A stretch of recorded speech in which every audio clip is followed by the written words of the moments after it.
Good morning, ma'am. Good Good, morning ma'am. good morning, बेटा. All of you, good morning. Good morning. फिर भी अभी दो तीन स्टूडेंट की ही आवाज आई है, बाकी सब क्या कर रहे हैं बोलो। Yes ma'am. हाँ, गुड मॉर्निंग बेटा.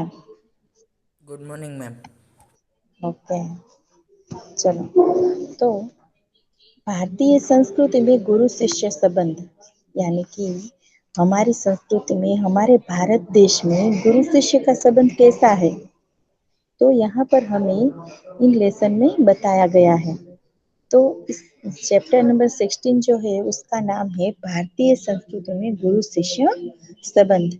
तो इस पाठ के लेखक जो है वो है आनंद शंकर माधवन। क्या नाम है इसका? आनंद शंकर माधवन जी। तो आनंद शंकर माधवन जी ने हमें भारतीय संस्कृति में गुरु शिष्य के संबंध कैसे है उसके बारे में यहाँ पर बताया गया है।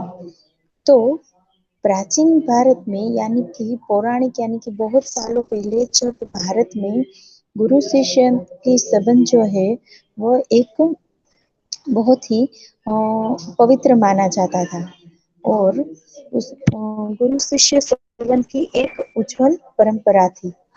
तब गुरु का आश्रम जो है वह कैसा माना जाता था? एक मंदिर जैसा माना जाता था, और वहां पर किसी के लिए कोई भी फीस नहीं थी, चाहे वो राजा का बेटा हो या गरीब का बेटा हो, वो सबको वहां पर शिक्षा मुफ्त में मिलती थी। और आज जो है वो हमारे समाज में क्या हो गया है कि आज पश्चिम के प्रभाव से, यानी कि यूरोप, अफ्रीका के सब अलग अलग देशों में जो वातावरण छा गया है, पश्चिम के प्रभाव से गुरु शिष्य संबंध जो है वो एकदम से बदल गए हैं। तो पहले के जमाने में तो क्या होता था कि अपनी माता पिता की आज्ञा का पालन करे या ना करे, लेकिन अपने गुरु की आज्ञा का पालन करते थे। और गुरु भी अपने बेटे से ज्यादा अपने शिष्य को प्यार करते थे और उसे प्यारा होता था। तो प्रस्तुत लेख में लेखक ने भारतीय संस्कृति में गुरु शिष्य संबंध के बारे में यहाँ पर हमें बताया है। तो चलो हम पहले इस पाठ के थोड़ा सार समझ लेते हैं कि इस पाठ में क्या क्या है। तो पहले विद्यालय मंदिर के समान माने जाते थे। प्राचीन भारत में शिक्षा देने एक आध्यात्मिक अनुष्ठान था। आध्यात्मिक अनुष्ठान यानी कि धार्मिक कार्य था। विद्या पैसा देकर खरीदी और पैसे लेकर बेची नहीं जाती थी। शिक्षा देना परमेश्वर को पाने का एक माध्यम था, और शिष्य भी सबको पुत्र से भी अधिक प्रिय होते थे। और आज का वातावरण कैसा हो गया है कि आज यूरोप के प्रभाव से शिक्षा क्षेत्र में व्यावसायिक संस्कृति आ गई है। शिक्षक वेतन भोगी हो गए हैं और शिष्यों को शुल्क देकर ही विद्या प्राप्त करनी पड़ती है। आज आप सबने देखा नहीं कि बड़े बड़े शहरों में बहुत सारी लाखों में ही फीस बोली जाती है, जहाँ पर ट्यूशन फी हो, स्कूल हो, कॉलेज हो। तो यहाँ तो हमें फिर भी हमारे यहाँ मुस्लिम समाज में तो आप सबको कोई कोई स्टूडेंट तो एकदम फ्री में ही पढ़ रहा है। तो ये भी एक शिक्षा जो है वो कैसी है कि एक धार्मिक कार्य जैसी बन जाती है। तो अभी ज्यादातर लोग क्या हो गए हैं, वेतन भोगी हो गए हैं और शिष्यों को शुल्क देकर ही पढ़ाते हैं। तो आज शिक्षण कार्य जो है वो पेट पालने का एक साधन बन गया है। भारतीयों का स्वभाव कैसा है इसके बारे में हम थोड़ा बहुत जान लेते हैं कि भारतीय लोग जो है वह अपने यहाँ के मूल्यवान चीजों का मूल्य तभी समझ में आता है जब विदेशों में उनकी कदर की जाती है। और भारत में विवेकानंद का स्वागत तभी हुआ था जब अमेरिका में उन्होंने खूब नाम कमा लिया था। बाकी यहाँ पर विवेकानंद की कोई वैल्यूज नहीं थी। नोबेल पुरस्कार मिलने पर ही बंगाली लोग रविंद्रनाथ ठाकुर का भी सम्मान करने लगे थे। भरतनाट्यम, कथकली जैसे नृत्य भी विदेशों में ही लोकप्रिय होने के बाद यहाँ के लोग के लोकप्रिय हुए थे। तो आज भारत में अमेरिका, इंग्लैंड, जर्मनी जाना एक स्वर्ग जैसा लगता है। तो ये वे यह नहीं जानते कि जर्मनी का एक विद्वान जो था मैक्स मुलर नाम का, उसे भारत आने के लिए जीवन भर गौर से प्रार्थना करता रहता था। इसके बाद अब एक दूसरे गुरु और शिष्य का एक किस्सा समझ लेते हैं, जिसमें ये गामा पहलवान, सुप्रसिद्ध पहलवान गामा ने मुंबई आकर दुनिया के सारे पहलवानों को उनकी कुश्ती में जीतने के लिए ललकारा। लेकिन एक पत्रकार ने गामा से कहा कि दुनिया के पहलवानों को ललकारने से पहले आप अपने अमुक शिष्य से लड़कर तो जीत कर दिखाइए। तो गामा ने उस पत्रकार को उत्तर दिया कि आप जिसकी बात कर रहे हैं वो मेरा शिष्य नहीं है, वह मेरे बेटे से भी प्रिय है और उसमें और मुझ में कोई फर्क नहीं है। ये लड़ा या वो लड़ा, मैं लड़ा या वो लड़ा, दोनों बराबर ही होगा। मैं चाहता हूँ कि वह मुझसे ज्यादा नाम कमाए और मुझे लगता है कि आप शायद हिंदुस्तानी नहीं हैं, इसीलिए ऐसा सवाल करते हैं। उसके बाद है, उत्तम शिष्य मिलना बहुत ही कठिन काम होता है। तो इसके बारे में भी हमें यहाँ पर एक किस्सा बताया गया है कि हमारे देश में गुरु शिष्य परंपरा यदि कहीं जीवित है तो वह है पहलवानों, संगीतकारों में। यहाँ पर बहुत हमें गुरु और शिष्य की एक दूसरे की प्रति रिस्पेक्ट मिलती है। तो भगवान रामकृष्ण परमहंस जो को थे, उसको वो बहुत प्रार्थना करते थे कि बाद उसे विवेकानंद जैसा शिष्य मिला था। और ईसाम सिंह ने अपने अनुयायी को अपने से अधिक महत्व दिया था। संगीत की अपेक्षा उसके श्रोता अधिक श्रेष्ठ होते हैं। तो हमारे यहाँ पूज्य की अपेक्षा पुजारी को अधिक महत्व दिया जाता है। गुरु शिष्य संबंध में जाति धर्म का स्थान नहीं है। तो गुरु और शिष्य परंपरा में जाति धर्म नहीं देखते हैं, गुण को प्रमुखता दी जाती है। इसीलिए कई हिंदू मुसलमान गुरु और शिष्य रहे हैं और कई मुसलमान हिंदू गुरुओं के शिष्य भी रहे हैं। तो हमें अधिकतर गुरु सेवा लेने में ही अपनी चतुराई समझते हैं, लेकिन सच ये है कि सेवा लेने की नहीं, लेकिन देने की वस्तु है। बच्चे हो, रोगी हो, असहाय हो, वृद्ध हो, तो उन सब लोगों को सेवा लेने के अधिकारी है। लेकिन इनकी सेवा को ईश्वर की सेवा माननी चाहिए। आज के ज्ञानी और तपस्वी गुरु रहे ही नहीं गए हैं, क्योंकि वे शिष्य को तैयार करने में आवश्यक श्रम नहीं उठाते हैं। पुजारी जितने प्रेम और भाव से मूर्ति की पूजा करता है, मूर्ति में उतनी ही शक्ति आती है। गुरु और शिष्य के बारे में ये सिद्धांत काम करता है। तो ये हुआ इस पाठ का सार। तो चलो अब देखते हैं हम ये पाठ कि इस पाठ में क्या है। तो भारतीय संस्कृति में गुरु शिष्य संबंध।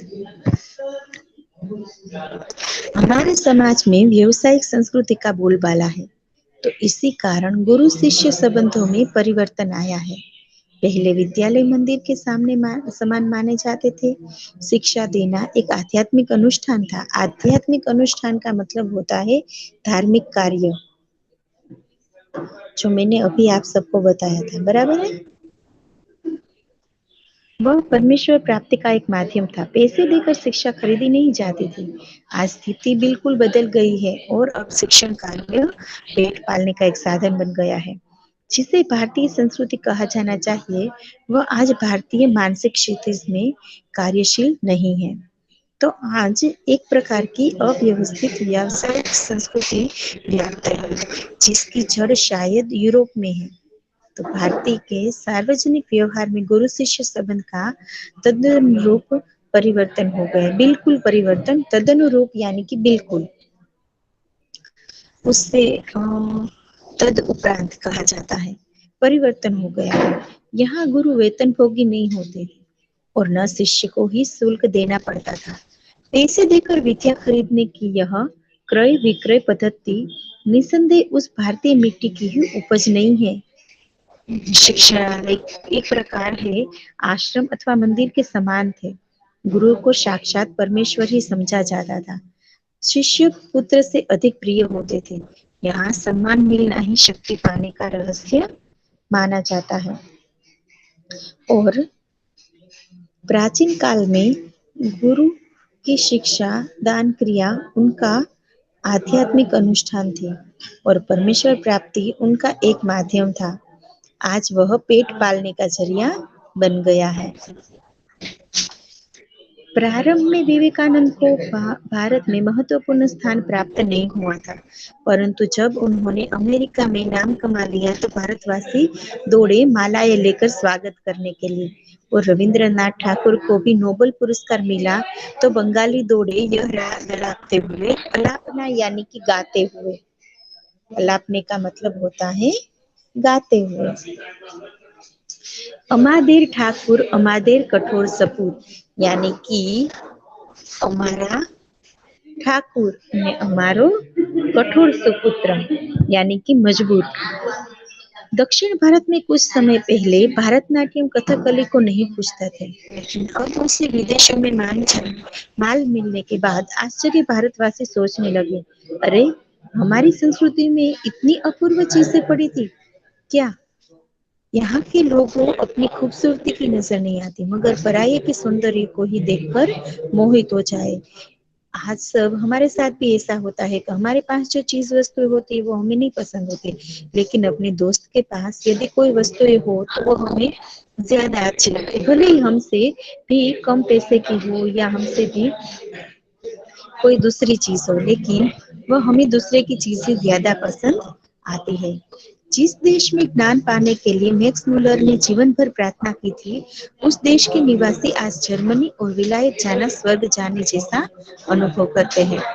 तो ऐसे लोगों को प्राचीन गुरु शिष्य संबंध की महिमा सुनाना गधे को ज्ञान सिखाने के बराबर है, यानी कि व्यर्थ प्रयास करना है।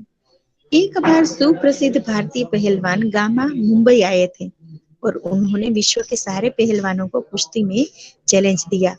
अखबारों में यह समाचार प्रकाशित यानी कि आने लगे और एक पारसी पत्रकार था ना, उसने उसे पास जाकर पूछा, साहब विश्व की कहीं भी आप पहलवानों से लड़ने के लिए आप तैयार हैं, लेकिन आप अपने कुछ शिष्य से ही लड़कर विजय प्राप्त करके दिखाओ।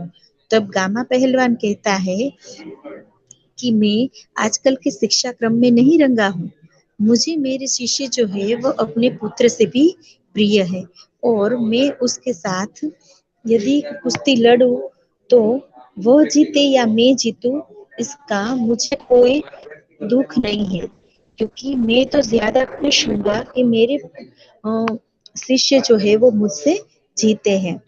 और वह कहते हैं कि वह मेरे पसीने की कमाई है, यानी कि मेरी खूब मेहनत करने के बाद ये शिष्य जो है वो वहां तक पहुंचे हैं, तो वे मुझे मेरे बेटे से भी ज्यादा पसंद है और मुझ में और उनमें कोई भी फर्क नहीं है। मैं लड़ा या वो लड़ा, दोनों बराबर ही होंगे। हमारी इस परंपरा को आप समझने की चेष्टा कीजिए, यानी कि प्रयत्न कीजिए। चेष्टा करना यानी कि प्रयत्न करना।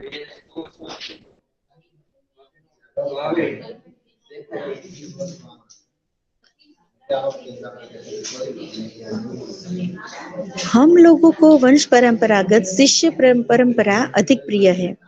ख्याति और प्रभाव में हम सदा यह चाहते, ख्याति यानी प्रख्यात होना, कि हम अपने शिष्यों से कम प्रभावी रहे। वो ये चाहते हैं हमेशा कि हमसे ज्यादा हमारे शिष्य होशियार हो, यानी हम यही चाहेंगे कि संसार में जितना नाम मैंने कमाया है उससे कहीं अधिक मेरे पिता कमाए, पुत्र कमाए। मुझे लगता है कि आप हिंदुस्तान नहीं है। वो किनसे कह रहे हैं ये गामा पहलवान? उस पत्रकार से कह रहे हैं कि आप हिंदुस्तान नहीं लग रहे, तभी आप ये क्वेश्चन कर रहे हैं। भारत में गुरु शिष्य संबंध का भव्य रूप आज साधुओं, पहलवानों और संगीतकारों में थोड़ा बहुत सही पाया जाता है। भगवान रामकृष्ण बरसों योग्य शिक्षक को पाने के लिए प्रयत्न करते रहे। उनसे जैसे व्यक्ति को भी उत्तम शिष्य के लिए रो रो कर प्रार्थना करनी पड़ी थी, इसे समझा जा सकता है कि एक गुरु के लिए उत्तम शिष्य कितना महंगा और महत्वपूर्ण है। तो संतान प्राप्ति वर्ग उन्हें दुख नहीं देता, पर बगैर शिष्य के रहने के लिए वे एकदम तैयार नहीं होते। तो इस संबंध में भगवान ईसा का एक कथन सदा स्मरणीय है। उन्होंने कहा था कि मेरे अनुयायी लोग मुझसे कहीं अधिक महान हैं और उनकी जूतियां होने की योग्यता भी मुझ में नहीं है। तो यही बात है कि गांधी जी बनने की क्षमता जिनमें है, उन्हें गांधी जी अच्छे लगते हैं और वे ही उनके पीछे चलते भी हैं। और विवेकानंद सिर्फ उन्हें पसंद आएंगे जिनमें विवेकानंद बनने की अद्भुत शक्ति निहित हो, यानी कि बहुत सारी हो। सम्मान देने वाले महान हैं। स्वयं पुष्प में कुछ नहीं है, पुष्प का सौंदर्य उसे आने वाले की दृष्टि में है। दुनिया में कुछ नहीं है, जो कुछ भी है हमारी चाह में है, हमारी दृष्टि में है। यह अद्भुत भारतीय व्याख्या अजीब सी लग सकती है, पर हमारे पूर्वज सदा इसी पथ में की यात्री है। उत्तम गुरु में जाति भावना नहीं होती, वो हिंदू हो या मुसलमान हो, इनसे उसे कोई फर्क नहीं पड़ता। कितने ही मुसलमान पहलवानों ने हिंदू चेले तैयार किए थे और संगीतकारों के मुसलमान शिष्य भी रहे हैं।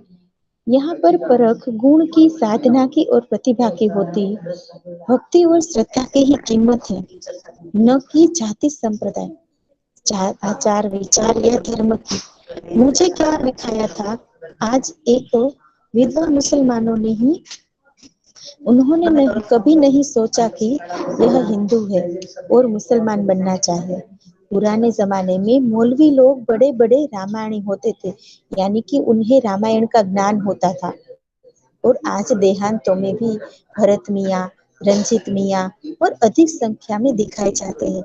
यानी कि गांव के लोगों को, गांव में जो मुसलमान लोग रहते थे उसके नाम क्या थे, भरत मियाँ थे, रंजीत मियाँ थे, जो हिंदुओं के नाम होया करते थे। तो आज के गुरु भी सिर्फ सेवा लेने के ही चतुर हैं, देने में नहीं है।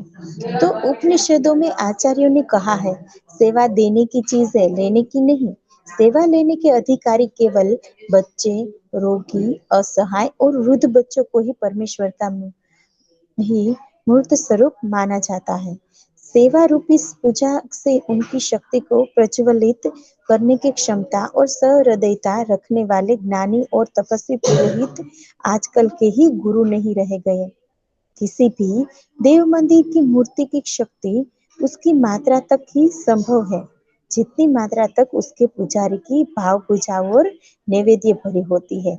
नैवेद्य का मतलब है कि उसके भगवान को जो थाल नैवेद्य धराया जाता है, तो उसे नैवेद्य भावना कहते हैं। तो सबको ये लेसन जो है बेटा समझ में आ गया पूरा? Hello boys, hello, hello boys, hello. Yes ma'am.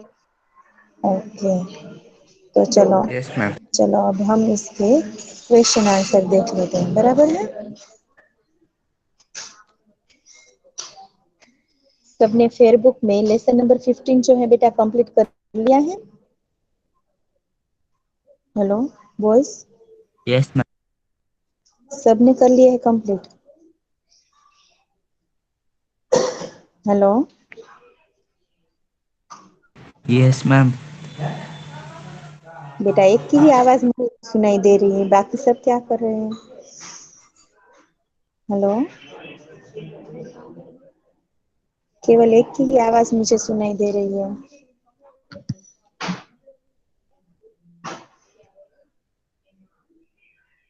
Hello boys,